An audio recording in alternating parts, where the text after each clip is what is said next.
Hey, what's going on, guys? Tonight's video I'm just going to talk briefly about just problems with Windows loading. And if you've opened up your computer and you've started it, stopped it, and it just flashes up here.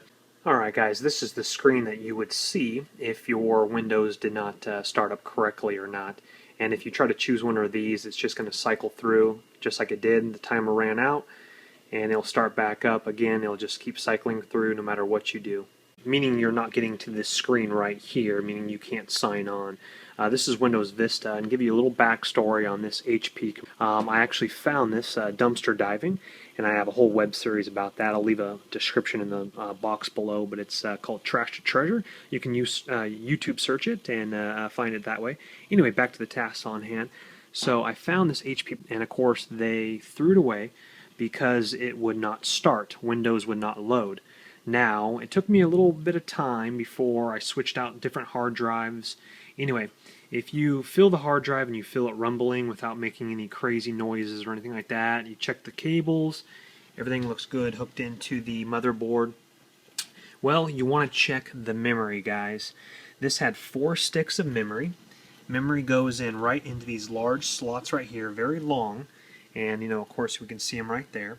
Now there were 2 512 megabyte ones and 2 1 gig ones, and all 4 slots were taken up. As you can see right where my finger's touching right there, there's one currently in there, and we have 2, 3, and 4.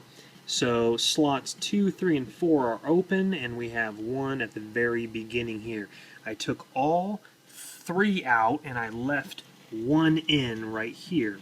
And I left in a 1 gig one. Anyway, it doesn't matter what size they are. So just as an experiment, well, Windows started by taking out the memory. Now, what happens is sometimes one of these sticks of memory, it could be more than one, but probably just one, goes faulty, and for some oddball reason, Windows will not start. Well, guess what?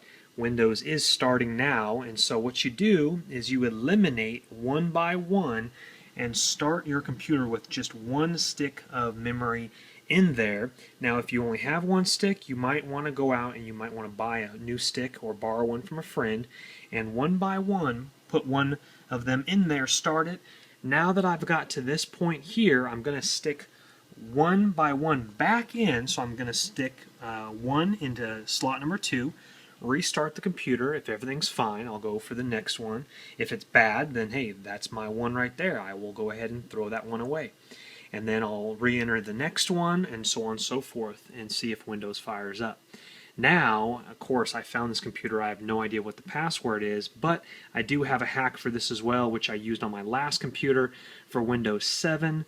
I might make a separate video for Windows Vista. It might be the same thing, I'm not exactly sure, but what you do is you go into the back end of it and you change the password settings. It's fairly easy if you know what you're doing. You do have to download something onto a flash drive or CD-ROM, but I'll get to that in another video, guys. But that is to help you out if you're having problems loading your Windows and everything is fine with your hard drive there. So hope the video helps, guys, and thumbs that video up, and look in the description box below for the type of model this computer is, so on and so forth. I'll have a couple links in the description box below. Check that video out, guys, and check out those links, and you guys have a wonderful night. Take care.